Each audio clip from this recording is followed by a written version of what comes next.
Hi. I don't know what to say. Okay. The easiest place to start when you're building a PC. This is going to save you so much time.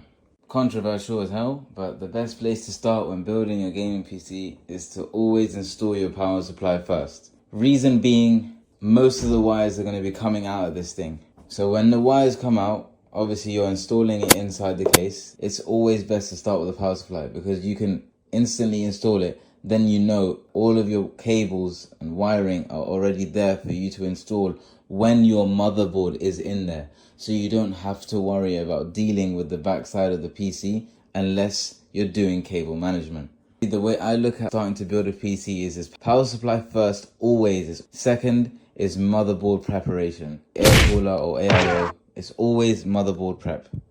Then yeah. See ya. Thanks.